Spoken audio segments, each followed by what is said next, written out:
Welcome to the 60 Plus Podcast. I'm Janet. And I'm Joe. How are you, Janet? Nervous. So, this is the part of the podcast where I usually ask Janet what we're talking about, but I'm not going to ask her this week. No, because I don't know. Janet teased in last week's episode that she had just released her first novel. Mm-hmm. And today, I'm going to interview Janet about her new book and about being an author. Oh, and it has nothing to do with being 60 plus. Well, I don't know. It's my first book, and it's just got I'm asking the questions here. Oh, okay. Well, that would sound more like a statement than a question. All right. But first, congratulations. It does have something to do with 60 plus because it was my first book, and I'm an author at 60 plus. Okay. First-time author. All right. Debut novel. We'll get to this. Okay. All right. All right. So first, congratulations. Thank you so much. It's really very exciting, and it's quite an accomplishment. Yes. Well, it was a long journey. So what's the name of the book? Beautiful Jail. And what is it about? Well, it's a murder mystery. It's kind of like a modern day whodunit. Okay. The main character's ex-husband is found floating face up in a marina, and she is taken into custody as the primary suspect. Okay. Mm-hmm. Where did the spark for this story come from? Well, I just had it in me. You had a murder in you. No, I didn't commit a murder. I do want to go on record that this is not a biography. Okay. And I don't know, it just was something that I wanted to do. And so I took my first murder mystery writing class 10 years ago, dare I say. So this is what I was going to say. Mm-hmm. It's not about being 60 plus because you weren't when you started writing. 60 plus, but if you remember, we had that inspiration series, right? Like things that people do for the first time after being 60. Mm-hmm. And I suppose that could be put into this category. Okay. Yeah. So it's a murder mystery. Mm-hmm. And who is the target audience? Well, I would say it's probably women primarily and older women, probably this audience here. Why older women? Because the character spans a portion of her life, over 20 years of her life, and she is in her 50s at the end of it. And the character will go on, I will say that. So I'm gonna tease that there'll be a book 2 and 3 if all goes well. So it's going to be a series. It is going to be a series, yeah. And if you look at the title of the book, Beautiful Jail, and then the subtext is a story about romance, betrayal, and murder. So for anyone who's experienced any of those 3 things, it would be potentially in their wheelhouse. I think if anybody had experienced murder, they wouldn't be listening to us. You know what I mean. All right. No, I do know what you mean. So over the course of writing, how long did it take you to write it? I know you weren't working on it every day. No, I wasn't. It was a 10-year process, really. Okay. But, there were some years where I wasn't doing anything with it. It actually ended up being a different book than my next question. Oh, was it? It was my next question. How did the story did the story change? It did throughout the writing process from where you intended it to start and where it ended up. Yes, it did. How so? In the beginning, it sort of had an identity complex, and I worked with an editor, and she said, well, you could go this way or you could go that way, because I was kind of concerned about the fact that I really couldn't describe it. And she said, think about what you want to write next. And I had it in my mind that this character would go on. And she said, well, what's the main character's name? Diana. Diana. Okay. So she said, well, then you need to direct this story in that way, because as you develop a readership, they're going to want more of the same. So you don't want to pivot genres necessarily. So that's how I made my decision. But in that process, I dumped about 10,000 words and had to realign and reconfigure and restructure the story. So What was it like working with an editor? Any kind of writing I've ever done has been mostly for business. And you don't have an editor, you have an audience and you have a boss. Right. Well, I worked initially with a developmental editor, and Hmm. that's more directional. They're not line editing. So it wasn't until the second version, if you will, that in the publishing process, going through the line edits and whatnot. So I found it to be very informational, certainly, getting a perspective, a professional perspective about your story, as well as very inspiring in a way, validating in a way, because they can say, well, you're 70% of the way there. This is good writing. This whatever they say in that process, you are making changes based on that input. So it's very valuable to do that, I think.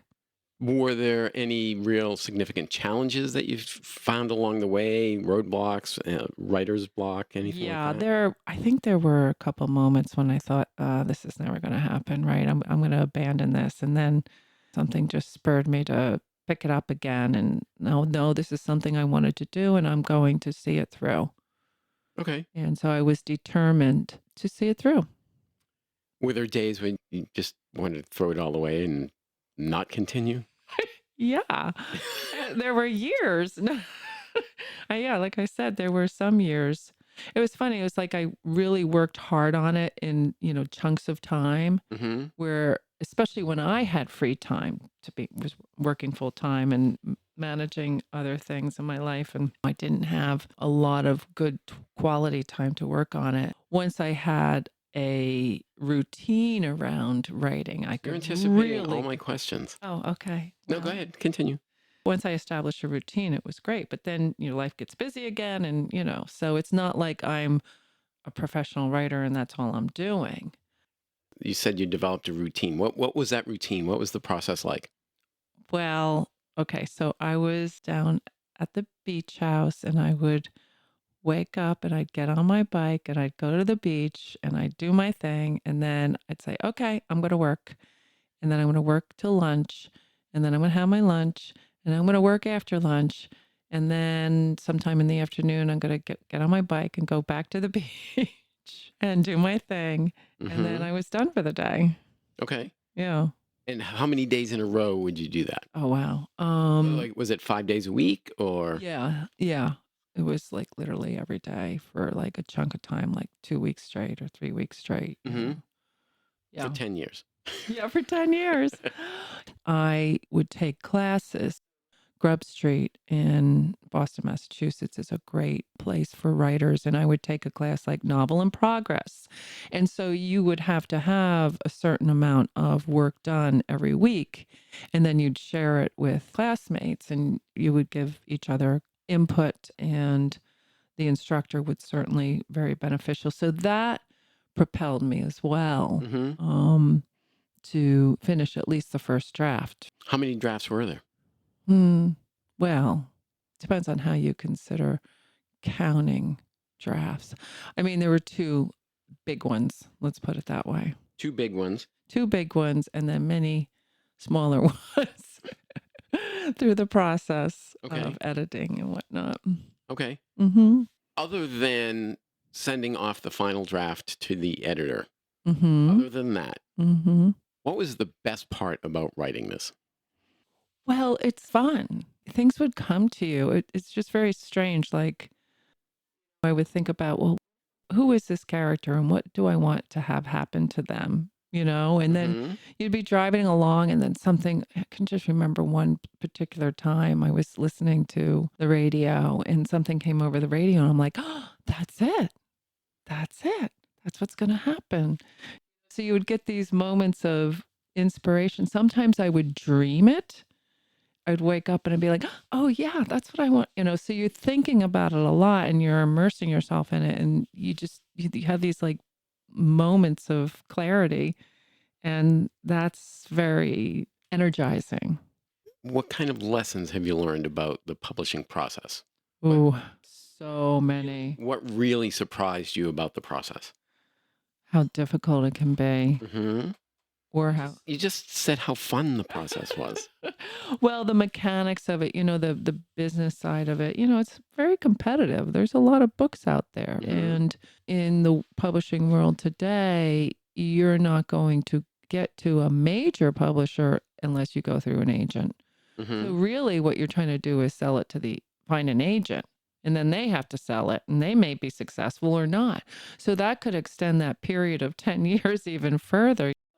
Actually seeing it in black and white is another challenge. You can finish it and you can refine it, but are you going to be able to find somebody to publish it? What advice would you give to anybody that's thinking about writing a book or maybe an aspiring writer? Just start writing. It's the same thing when you're oil painting. It's like just start putting oil on the canvas. I can remember an instructor saying that to me. Just start putting oil on that canvas, and then you can work the paint as you go. And then before you know it, you've got a final product, this beautiful oil painting that you've created. It's the same thing, I think, with a book. It's like start writing, see what comes out, and see where it goes and see where it takes you. Now, a lot of people might have a strict approach in terms of laying out their outline and whatnot. But I think if you're just getting started, see what comes out. Did you have an outline? Yes. I mean, to some degree. But again, because it changed so much, I restructured it. Really, the structure that it's in now was not where it started. So my initial outline is not where it ended. Did the ending of the book change? Not really. Is there a resolution at the end, or Well, I would assume so, right? Like, I Okay. don't want to give the ending away. I don't know. But you did say there's another Yeah, book coming. there is and there isn't a resolution, Okay. because yes, we go to book 2. Mm-hmm. I'm going to say no more about that. Okay. Where did the title come from? The title again that's is changed. the title is Beautiful Jail. Mm-hmm. So what was the initial title? 2 sets of chopsticks. Okay. I know, completely different. And if anybody reads the book, they may understand where that title came from. What do you mean if anybody reads the book? When you read the book, Of course. you'll understand where that title came from. So where did the title Beautiful Jail come from? Well, when I restructured the book, it, led me to a new title. And it actually came from some initial poetry I had written that I used in the book. And that kind of gave me an inkling about what I wanted the title to be. What's one thing that you learned along the way that you wish you knew when you started out? It was such a journey, and every step you were learning something new. And that was kind of the beauty of it. It was that whole process of learning was great. I enjoyed that process. So I don't know if I would change anything. If I said, oh, I wish I knew blah, blah, blah, well, that means I wouldn't have learned it along the way. You know what I mean? Okay. But sometimes when you learn something, you say, "Ooh, I wish I knew that yesterday because it would have made this thing easier." Mm, Do you know what I mean? I do. But you have nothing. I got nothing. I think it might be more around the mechanics of the publishing process, Okay. the printing process. Sure. One thing in particular, like if you're depending on what templates you're using, there may be some idiosyncrasies around that. So now, having worked with a publisher, I would know what to look for now going forward, and understand the process certainly much better. Okay. So do I wish I had known that before? I guess maybe. I don't know. Okay. Very indecisive about that answer. I am. All right. I am. I guess because I'm not the type of person who likes to look back and have regrets. You know what I mean? No, I'm not asking for regrets. It's I'm asking. yeah, I know what you're saying. Yeah, it's like lessons that you learned that you wish you knew. It's kind of like when you have that discussion about, gosh, when I was 20, I wish I knew blah, blah, blah. But then you wouldn't be 20. You know what I mean? You No, you'd wouldn't, just be a you wouldn't better have, 20-year-old. you wouldn't have a fresh face. So I don't know. It's about enjoying the process of learning as well as the output. All right. I'm not satisfied with that answer, but okay. anyway. Well, I'm sorry. You're going to have to pay. All right. A couple of fun questions. All right. Good. If you could have dinner with any of the characters in your book, who would it be and why? Okay. Without giving too much away, I would probably want to have dinner with Janice. Okay. His And character who is Janice? Who is Diana's cellmate. Oh, so Diana goes to jail. She does. I said, Uh-huh. yeah, as I said, she is taken into custody. So there's beautiful jail. Well, you would think that maybe that's what the title's about, but I'm not going to say or I'm neither going to confirm nor deny that. Okay. All right. Another fun one here. If your book were made into a movie or a TV series, Oh, yes, please. who would you want to cast in the lead roles? Oh, gee. Again, that's a tough one. Well, since it's a span of 20 years, I mean, you'd have to have somebody who can play young and old. I don't know. I think Reese Witherspoon could play Diana. Okay. And who would play Janice? That's a really good question. This is the cellmate now we're talking about. Yeah. I would have to think about all of these questions.